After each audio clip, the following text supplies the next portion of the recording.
വോട്ടും വേണം, പ്രാർത്ഥനയും വേണം. ഇദ്ദേഹത്തിന് ജയിച്ചാൽ നന്നായി ചെയ്യാനുള്ള നമസ്കാരം.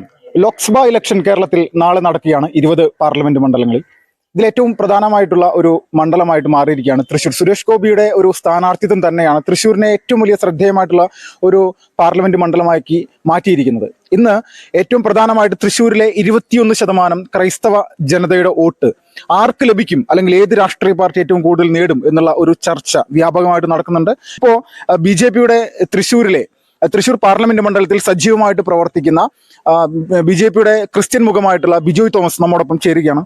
ചേട്ടാ നമസ്കാരം. നമസ്കാരം. എങ്ങനെയുണ്ട് പ്രവർത്തനങ്ങൾ? എങ്ങനെയുണ്ട്? വളരെ നന്നായി പോകുന്നു. ഈ BJPയുടെ സാധ്യതകൾ ക്രിസ്ത്യൻ സമൂഹത്തിന്റെ വോട്ടുകൂടി ലക്ഷ്യം വെച്ചുകൊണ്ട് തന്നെ നോക്കിക്കാണാൻ സാധിക്കുള്ളൂ.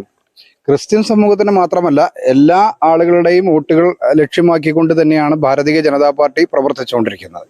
അപ്പോൾ അതിൻ്റെ പ്രവർത്തനം വളരെ നന്നായി നടക്കുന്നു. അതിൻ്റെ ഈ തെരഞ്ഞെടുപ്പിലെ അവസാന നിമിഷത്തിലാണ് എത്തി നിൽക്കുന്നത്.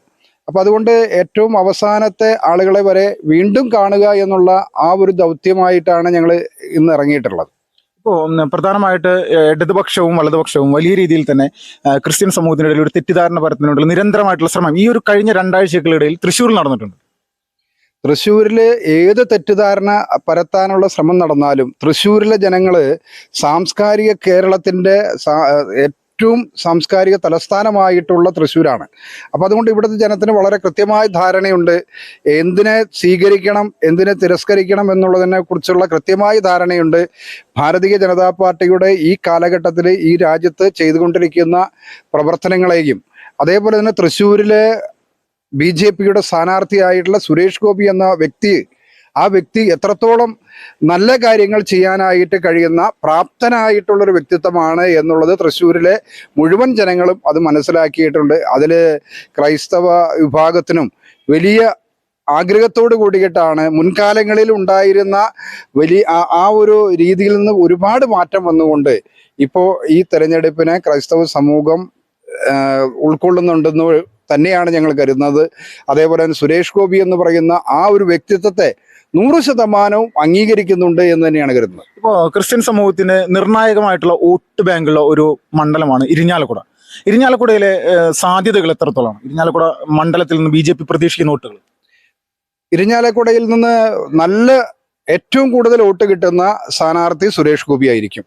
അതിനുള്ള അന്തരീക്ഷം അവിടെ ഉണ്ട് എന്നുള്ളത് തന്നെ. രാഷ്ട്രീയ അന്തരീക്ഷമാണെങ്കിലും ജനങ്ങളുടെ വികസന കാര്യങ്ങളിൽ ഉള്ള പ്രതീക്ഷയുടെ അനുസൃതമായിട്ട് ഉയർന്നു വരാനായിട്ട് സുരേഷ് ഗോപിക്കാണ് കഴിയുക എന്നുള്ളത് കൊണ്ട് 100% അവിടെ ആ മണ്ഡലത്തിൽ ലീഡ് ചെയ്യുമെന്ന് തന്നെയാണ് പ്രതീക്ഷിക്കുന്നത്. ഇപ്പോൾ ക്രിസ്ത്യൻ മതമേലധ്യക്ഷന്മാരെ സമീപിക്കുന്ന സമയത്ത് ഇപ്പോൾ ഇവിടെ വന്നിരിക്കുന്നത് പോലെ എങ്ങനെയാണ് അവരുടെ ഒരു BJP എന്ന് പറയുന്ന രാഷ്ട്രീയ പ്രസ്ഥാനത്തോടും സുരേഷ് ഗോപി എന്ന് പറയുന്ന ഒരു വ്യക്തിയോടും ഏത് തരത്തിലാണ് ഇവർ നോക്കിക്കാണുന്നത്?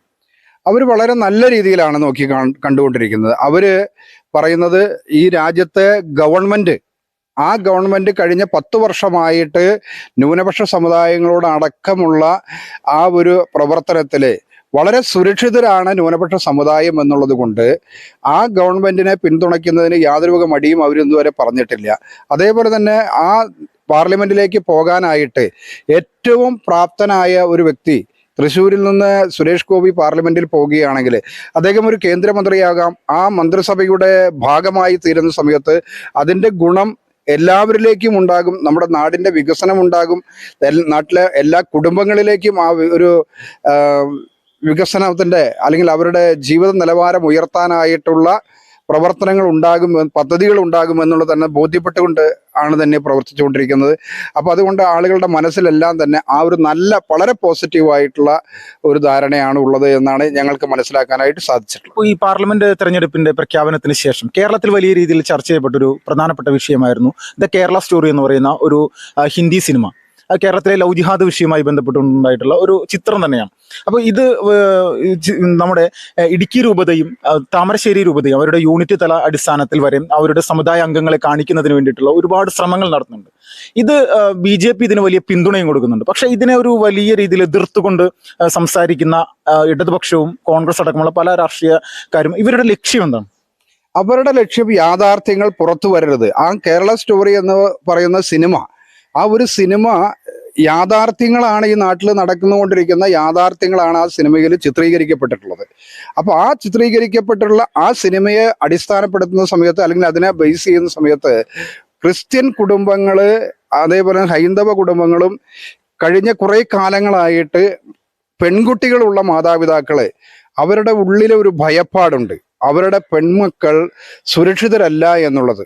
ആ സുരക്ഷിതരല്ല എന്നുള്ള ആ ഒരു ഭയപ്പാടിന്, ആ ഭയപ്പാടിന്റെ കാരണം എന്താണ് എന്നുള്ളതിന്റെ ഒരു നേർക്കാഴ്ചയായിട്ടാണ് കേരള സ്റ്റോറിയെ കാണാനായിട്ട് കഴിയുന്നത്. അത് പ്രദർശിപ്പിക്കേണ്ടതിന്റെ ആവശ്യകത ഇന്ന് നടന്നുകൊണ്ടിരിക്കുന്ന സംഭവങ്ങളെ കുറിച്ച് ആളുകളിൽ കൃത്യമായ ഒരു ധാരണ ഉണ്ടാകേണ്ടതുണ്ട്.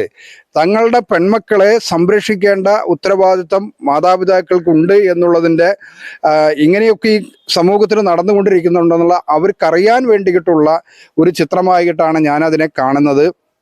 ആ ഒരു ചിത്രത്തിൽ പറഞ്ഞിട്ടുള്ള ലവ് ജിഹാദ് പോലുള്ള സംഭവങ്ങള് ഇന്ന് കേരളത്തിൽ വലിയ ഭയപ്പാടുണ്ടാക്കിയെങ്കിൽ കഴിഞ്ഞ കേന്ദ്ര ഗവൺമെന്റിന്റെ ചില ശക്തമായ തീരുമാനങ്ങളുടെ അടിസ്ഥാനത്തിലുള്ള ഇന്നത് കുറഞ്ഞിരിക്കുകയാണ്, വളരെ കുറഞ്ഞിരിക്കുന്നു. അതിനുശേഷം സെൻട്രൽ ഗവൺമെന്റ് എടുത്തിട്ടുള്ള ആ തീരുമാനത്തിന്, ഇതിനെതിരായിട്ട് എടുത്തിട്ടുള്ള തീരുമാനത്തിന് ബലപ്പെടുത്തുന്ന രീതിയിൽ തന്നെയാണ് കാര്യങ്ങൾ മുന്നോട്ട് പോയിട്ടുള്ളത്. ഗവൺമെന്റ് ഉദ്ദേശിക്കുന്ന രീതിയിൽ തന്നെ മുന്നോട്ട് പോയിക്കൊണ്ടിരിക്കുന്നുണ്ട്. ഇപ്പോൾ ലവ് ജിഹാദ് എന്ന് പറയുന്ന ആ ഒരു വിഷയം താരതമ്യേന കേരളത്തിൽ കുറവാണ്. പോപ്പുലർ ഫ്രണ്ടിന്റെ നിരോധനം ക്രിസ്ത്യൻ സമൂഹത്തിന്റെ ഒരു സുരക്ഷിതത്വം കൂടി ആയിരുന്നില്ലേ? 100% സുരക്ഷിതത്വമായിരുന്നു എന്ന് തന്നെ പറയാൻ കഴിയും. ക്രിസ്ത്യൻ കുടുംബങ്ങളിലെ സമാധാനത്തിന്റെ ഒരു വെള്ളരിപ്രാവ് പറന്നതാണ് ആ ഒരു സംഭവം എന്ന് പറയാനായിട്ട് ഒരു വ്യക്തി എന്നുള്ള നിലയ്ക്ക് എനിക്ക് പറയാനായിട്ട് കഴിയും. കാരണം എന്ന് വെച്ചാൽ ഒരുപാട് കുടുംബങ്ങൾ വലിയ ഭയപ്പാടോട് കൂടിയിട്ടാണ് സ്വന്തം പെൺമക്കളെ വളർത്തിയെടുക്കുന്ന കാര്യത്തിൽ വലിയ ഭയപ്പാടുണ്ടായിരുന്നു. ഭയത്തോട് കൂടിയിട്ട് ഞങ്ങളുടെ ക്രിസ്ത്യൻ കുടുംബങ്ങളിലെ പ്രാർത്ഥനകളിൽ ഒരു വലിയ ഇങ്ങനെയുള്ള സംഭവങ്ങൾ ഉണ്ടാകാതിരിക്കട്ടെ, ക്രിസ്ത്യൻ പെൺകുട്ടികൾ അല്ലെങ്കിൽ ഹിന്ദു പെൺകുട്ടികളാണെങ്കിൽ പോലും അവരുടെ ആ ഒരു ജീവിതം സുരക്ഷിതമാകണം, എല്ലാ പെൺമക്കളുടെയും ജീവിതം സുരക്ഷിതമാകണം എന്ന് വളരെയധികം ആഗ്രഹിക്കുന്ന ആളുകളാണ്. അപ്പോൾ ഈ പ്രധാനമായിട്ട് ഇപ്പോൾ ഈ കഴിഞ്ഞ ഒരു മാസം മുന്നേ നടന്നൊരു വിഷയമായിരുന്നു ഈരാറ്റുപേട്ടയിൽ ഒരു വൈദികൻ ആക്രമിച്ച കേസ്. ഇതിലെ യഥാർത്ഥ പ്രതികളെ പിടിച്ചതിന് ശേഷം സർക്കാരിന്റെ ഭാഗത്തുനിന്നോ മറ്റ് രാഷ്ട്രീയ പ്രസ്ഥാനം BJP ഒഴികെയുള്ള രാഷ്ട്രീയ പ്രസ്ഥാനങ്ങളുടെ ഭാഗത്തുനിന്നോ ഒരു മൗനമായിരുന്നു ഉണ്ടായിരുന്നത്. ഇതിന്റെ കാരണം ഈ പ്രതികളുടെ മതമാണോ? പ്രതികളുടെ മതം ആയിരിക്കാമെന്നാണ് കരുതുന്നത്. അല്ലെങ്കിൽ ഇത് ആ ഒരു വോട്ട് ബാങ്ക് രാഷ്ട്രീയത്തിന്റെ ഭാഗമായത് കൊണ്ടാണ് ആ വിഭാഗത്തെ ഉൾപ്പെടുത്തിക്കൊണ്ടുള്ള ആ വിഭാഗത്തിലുള്ള ആളുകൾ ഉൾപ്പെട്ടത് കൊണ്ട് ആ ഒരു വോട്ട് ബാങ്ക് നഷ്ടപ്പെടുമോ എന്നുള്ളത് സംശയത്തിലായിരിക്കാമെന്ന് കരുതുന്നു. ആ ഒരു മൗനം പാലിക്കപ്പെടലും യഥാർത്ഥ അതിൻ്റെ പിന്നിൽ പ്രവർത്തിച്ച ആളുകളെ പൂർണ്ണമായിട്ടും പ്രതിസ്ഥാനത്തേക്ക് കൊണ്ടുവരാനായിട്ട് കേരളത്തിൻ്റെ പോലീസ് സംവിധാനത്തിന് കഴിയാതെ പോയി എന്ന് തന്നെയാണ് ഞങ്ങൾ കരുതുന്നത്. ഇപ്പോൾ ക്രിസ്ത്യൻ സ്വാധീന മേഖലകളിൽ ഈ ജിഹാദി ഗ്രൂപ്പുകളുടെ വലിയ തരത്തിലുള്ള പ്രവർത്തനം നടക്കുന്നുണ്ട്. പാല, ഈരാറ്റുപേട്ട പോലെയുള്ള സ്ഥലങ്ങളിൽ. ഇവർക്ക് കൃത്യമായിട്ട് ഈ ക്രൈസ്തവ സമൂഹത്തിന് സുരക്ഷിതത്വം യഥാർത്ഥത്തിൽ നൽകാനായിട്ട് BJP എത്രത്തോളം ഉറപ്പ് നൽകാൻ സാധിക്കും? BJPക്ക് 100% ഉറപ്പ് നൽകാനായിട്ട് സാധിക്കും. BJPയുടെ ഗവൺമെന്റ്, നരേന്ദ്രമോദി ഗവൺമെന്റ് എടുക്കുന്ന തീരുമാനങ്ങൾ അത് അത്തരത്തിലുള്ളതാണ് എന്നുള്ളതിൽ യാതൊരു സംശയവും വേണ്ട. ഇവിടെ ന്യൂനപക്ഷമെന്നോ ഭൂരിപക്ഷമെന്നോ അതിനൊക്കെ അപ്പുറത്തേക്ക് മുഴുവൻ മാനവരാശിയെയും ഒന്നായി കാണാനായിട്ടുള്ള വലിയ മനോഭാവമുള്ള ഒരാളാണ് ബഹുമാനായ നരേന്ദ്രമോദിജി. അപ്പം അതുകൊണ്ട് അദ്ദേഹത്തിൻ്റെ ഗവൺമെന്റിൽ ഈ രാജ്യത്തെ ജനങ്ങൾ സുരക്ഷിതരായിരിക്കും. തൃശ്ശൂർ സുരേഷ് ഗോപിയുടെ സാധ്യതകൾ ഉറപ്പാണോ? 100% ഉറപ്പാണ്. തൃശ്ശൂരിലെ ജനങ്ങൾ സുരേഷ് ഗോപിയെ പൂർണ്ണമായും സ്വീകരിച്ചു കഴിഞ്ഞു. അദ്ദേഹത്തിന് ഒരു യാത്രയയപ്പ് നൽകാനായിട്ടാണ് ഇപ്പോൾ ഇരിക്കുന്നത്. നാളത്തോട് കൂടിയിട്ട് ആ യാത്രയയപ്പിന് വേണ്ടിയിട്ടുള്ള ഒരു കയ്യൊപ്പ് എന്നുള്ള നിലയിലുള്ള വോട്ടുകൾ ചാർത്തിക്കൊണ്ട് അദ്ദേഹത്തെ ജൂൺ മാസത്തിൽ ഇന്ത്യയുടെ പാർലമെന്റിൽ എത്തിക്കും. അതിനു വേണ്ടിയിട്ട് എല്ലാവരും ഒരു യാത്രയയപ്പിന് വേണ്ടി തയ്യാറെടുത്തുകൊണ്ടിരിക്കുന്നു. വളരെ നന്ദി ശ്രീ ബിജോയ് തോമസ്, ഈ സമയം നമ്മോട് പ്രതികരിച്ചത്.